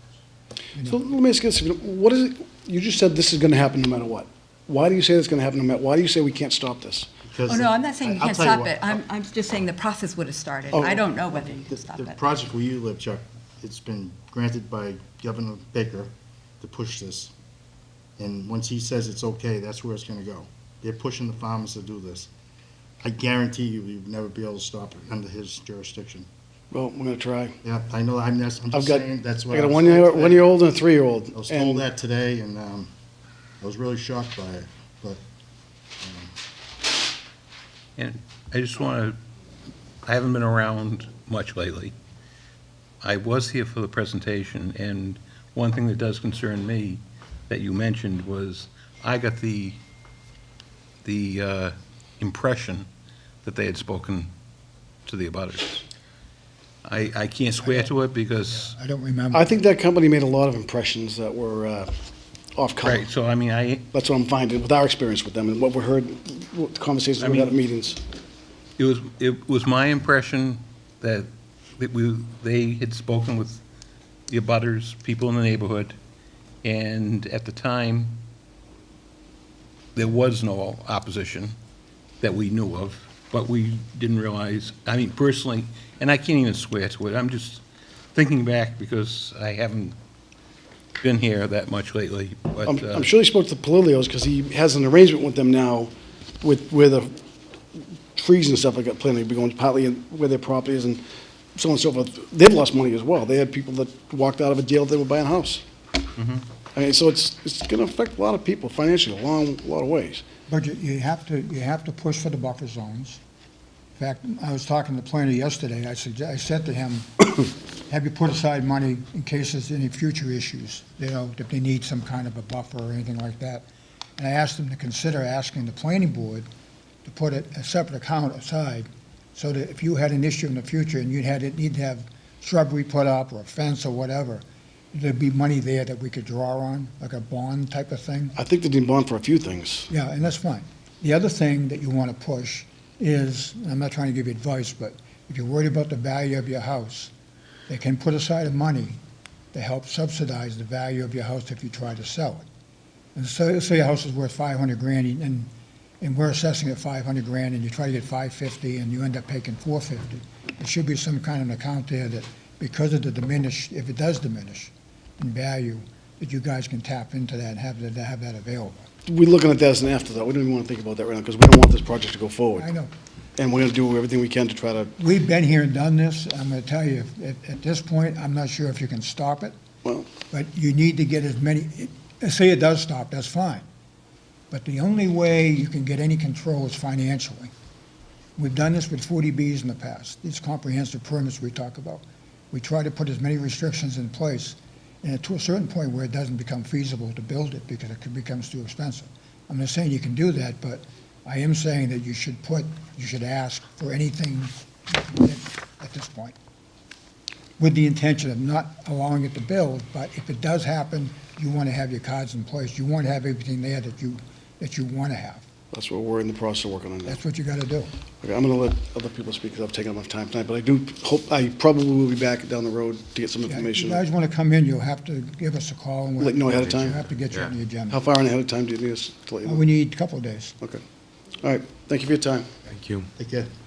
Just Anyone else? On what Mary was saying, people can go on to the town website and they can sign up for alerts on the town website. So if they want to, every time the planning board posts an agenda, they want to get that agenda, they'd get notification, or selectmen or whatever, conservation, they can pick and they can sign up and automatically will get alerted anytime. Yeah, in my, actually, for tonight's meeting, somebody who I happened to be sitting next to got our agenda before I did, so it works. Yeah. I mean, I just think it would be in the best interest of the developer to try to be a good neighbor with all the people that are there right now and, and listen to their concerns and come up with their things they're asking about for long-term, and instead of just, well, I'm not sure or whatever. I mean, it's a big project for everybody to have to deal with, so the best they can to try to take care of their neighbors and make sure that they got all their ducks in a row, the better off everybody will be. Well, yeah, and I think that we've been fortunate with Al Nilam and with the meatball folks, I forget what their name is. with- Condyne? Yeah, or in Condyne as well, where they Oh. did a good job with all of this. But, unfortunately, that's predominantly out of our control. We can't force them to do it, and they can do the legal notifications. But hopefully, we'll get more of the folks that have been good. Okay. Anything else come before the board? Roll aids. Motion to adjourn. So moved. Second. Those in favor? Aye. We're adjourned.